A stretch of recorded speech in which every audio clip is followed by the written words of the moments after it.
Guys, this is Horseplay Motor, and if y'all are new to the channel, this is my 97 Mustang GT, NPI heads, PI cams, PI intake, full bolt-on, fixing to go nitrous. So today I'm installing my wideband. Wideband is important for air-fuel ratios. It's very important on nitrous and boosted cars. It's important on NA cars, but NA is more forgiving than boost and nitrous. So, to keep things safe after I install the nitrous, this is a very important step. Finally got a break in the weather. So let's jump into this. This is your wideband O2 sensor with a plug. We've already got the back O2 sensor unplugged. I did the driver's side because I eventually plan to run one on each side. If you use a spark plug defouler to trick your computer, mine are turned off. This was before I got them turned off. Make sure you take this off, because if you leave it on, you're not going to get a proper reading for your wideband. So make sure when you take this out, if you have been using foulers, make sure you get the anti-foulers out. For those of you who don't know, I got a previous video on this. You can trick your computer to not knowing the O2 sensors or the cats have been removed. You put a spark plug defouler on there. You got to remove the shroud from the O2 sensor, and you just screw it in, and it pulls it out of the stream, so it thinks the cats are there and working. Works great. So under the car, we're going to screw this in, and we're going to run this line where it comes up, and it's going to plug into the main harness here, and then that harness is going to go through the firewall somewhere. Hopefully I can get it through that hole right there, because I don't want a bunch of holes all in my firewall for stupid stuff. I'll probably pull this amp wire out. I don't have an amp. I'm not going to have an amp for a very long time, so that's probably my path of least resistance. I guess I got it where it comes out here. The wire comes up and goes down the mount, and it runs. Let's see, where can I'm trying to get it with the light. That's the wire right here, and it just runs down the transmission mount. Make sure that it's clear from your shift linkage and all that stuff. You don't want to be alright guys, you see the cable that runs there. That bracket, that's your automatic shift linkage, so it moves. You want to make sure that you get this up out of the way where that cable is not on that the best you can, because you don't want it to be binding up. So tuck it up. There's a plug up here. Just tuck it up over the plug and zip tie it. Keep it out of the way. I ran it the rest of the way up the transmission tunnel, up the back of the engine, and it's connected to a line right there. You can actually see the plug. So like I showed you from the bottom, it comes up. Reason I came up through the transmission tunnel rather than over here somewhere is I have equal length headers, and I didn't want it to touch that, and I didn't want it by the exhaust. So run it through the transmission mount. I brought it up and zip tied it right here, so it's easy plug. Now I have to bring this through the firewall right here. Alright guys, got it zip tied up. I made sure this has a lip around it. I made sure the lip was setting up here, so these wires aren't rubbing that. I'll probably try to figure out something a little bit different. This has a covering on it, so that kind of, you can see it's got tension on it. See how it pops out.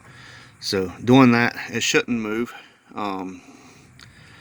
So I got it going through the firewall here, and I guess the next step is I'm done underneath, so I might as well get it off the jack stands and get it lowered, so I'm not trying to work on it elevated in the air like this. Alright guys, here on the inside I have all the cable there. I'm going to pull it up behind here and bring it up, and I'm going to mount it in this gauge. Now this is going to be temporary because, like I said, this is broke and this is not good either, so I need to get a new one. But I want to go ahead and wire it in, because when I replace it, it's going to be a simple just swap the console. I don't have to do anything crazy. So I'm going to go ahead and get started on this. If y'all don't remember, I'm using a gauge bezel from none other than John Smith Racing. He has an eBay store. I can leave a link in the description. I'm going to put it here. The reason I did the driver's side and putting it on the driver's side is eventually I plan to do one on the passenger side and putting that gauge there, so I know each bank, if One's rich, one's lean. I'll know which bank. As far as tuning, this is usually a pretty good method to get a really close tune with only one side. I mean, it's 50% of the engine, so yeah. Alright guys, so put in your key, turn ignition, pull it all the way back, make sure your parking brake's on. Pull it all the way back, or put it in reverse if you have a manual.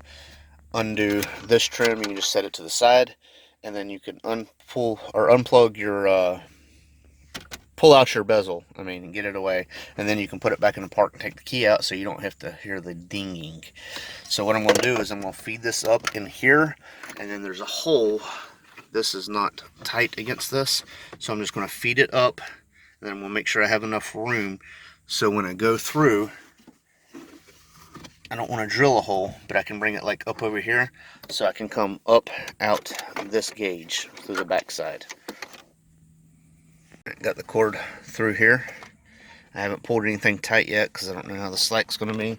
Go ahead and put it through here and then put your gauge in and put that in. Now we're going to wire the second part in a second, but I just want to show y'all, don't hook it to the gauge and then try to put it through the vent if that's the way you're mounting it. You got to put the gauge in, whatever you're mounting the gauge in, and then you got to wire the wire all the way through everything that you're doing. So don't try to just jump a step like I just did.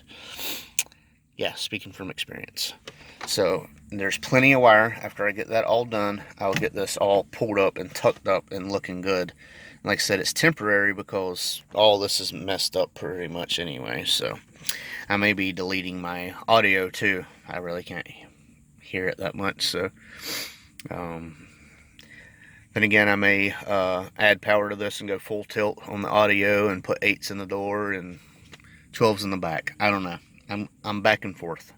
I found a few configurations online. I've heard people say just use the white one. I asked Andrew from Mustang Lifestyle. He directed me on a page. He said that's the way he installs it. Works every time.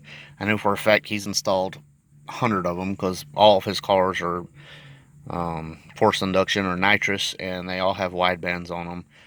And he knows more about it than I do. Going back on forums and stuff like that, everybody has their own method of doing stuff. I just want this to be right.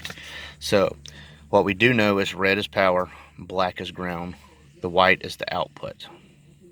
So on the 4-pin harness, this white wire, if you got the SCT data cable like me, will go to the orange wire on the SCT cable.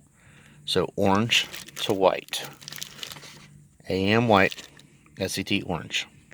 Now on the SCT wire, the blue is going to connect to the AEM black.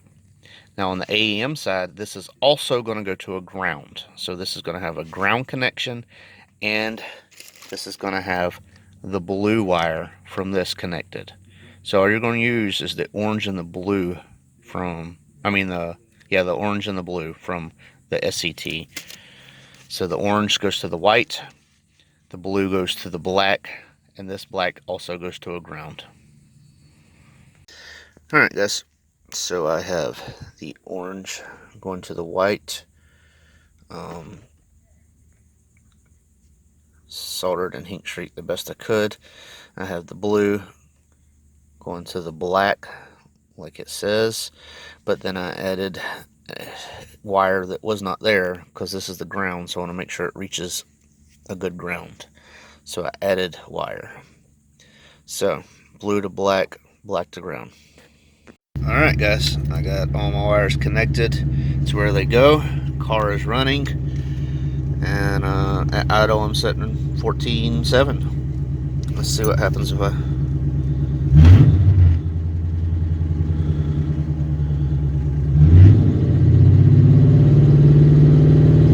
steadies out. It's pretty good. So I'm going to get this together.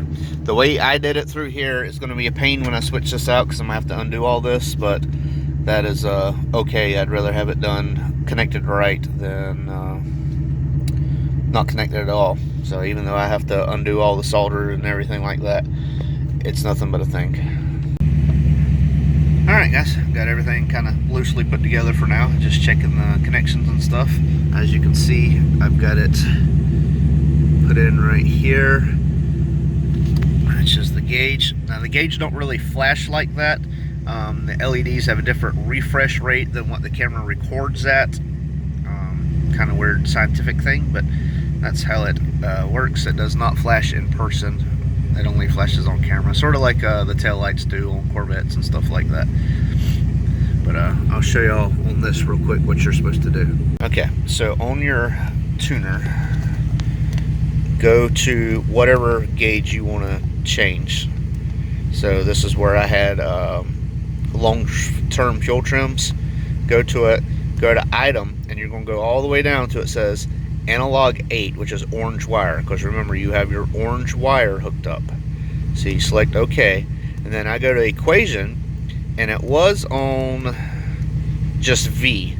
V is volts, and there's a conversion table for the volts, but to make it easier to read, if you go down to where it just says AEM, select it and approve. Now you're reading AFR just like the gauge is. Now you'll notice there's a little bit of difference because that's only one digit, so 14.4, and this might say 14.48 or something like that. Alright guys, I'm just taking a little stroll around the block.